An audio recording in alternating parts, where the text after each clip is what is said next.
एक बार जगत जननी पार्वती जी ने एक भूखे भक्त को शमशान में चिता के अंगारों पर रोटी सेकते देखा तो वे दौड़ी दौड़ी औघड़दानी शंकर जी के पास गईं और कहने लगी, भगवान, मुझे ऐसा लगता है कि आपका कठोर हृदय अपने अनन्य भक्तों की दुर्दशा देखकर भी नहीं पिघलता।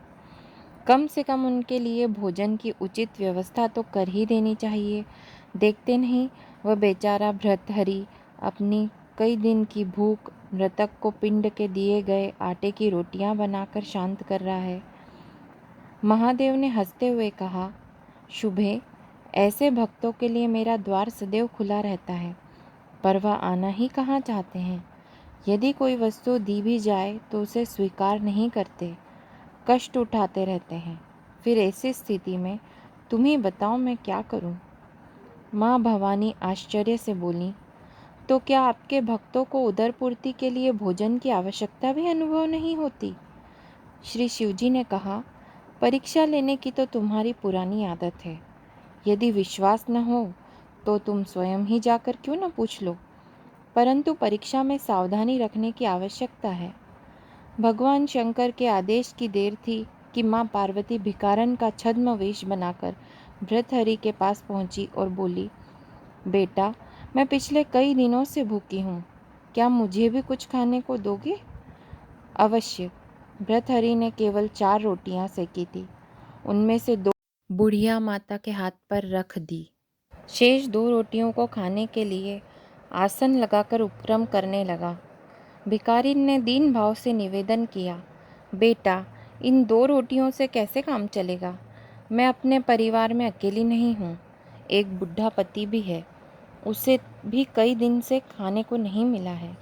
भर्तहरि ने वे दोनों रोटियां भी भिखारिन के हाथ पर रख दी।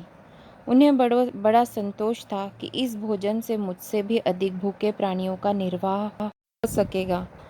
उन्होंने कमंडल उठाकर पानी पिया, संतोष की सांस ली और वहाँ से उठकर जाने लगे। तभी आवाज़ सुनाई दी, वत्स, तुम कहाँ जा रहे हो? भर्तहरि ने पीछे मुड़कर देखा। माता पार्वती दर्शन देने के लिए पधारी हैं। माता बोली, मैं तुम्हारी साधना से बहुत प्रसन्न हूँ, तुम्हें जो वरदान मांगना हो मांगो। प्रणाम करते हुए भर्तहरि ने कहा, अभी तो अपनी और अपने पति की क्षुधा शांत करने हेतु मुझसे रोटियां मांग कर ले गई थी। जो स्वयं दूसरों के सम्मुख हाथ फैलाकर अपना पेट भरता है, वह क्या दे सकेगा?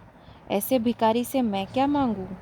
पार्वती जी ने अपना असली स्वरूप दिखाया और कहा, मैं सर्वशक्तिमती हूँ, तुम्हारी परदुख कातरता से बहुत प्रसन्न हूँ, जो चाहो सो वर मांगो।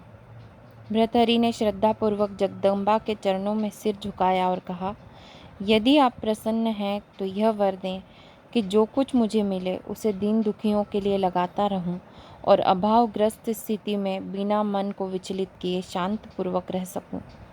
पार्वती जी एवमस्तु कहकर भगवान शिव के पास लौट गईं। त्रिकालदर्शी शंभु यह सब देख रहे थे।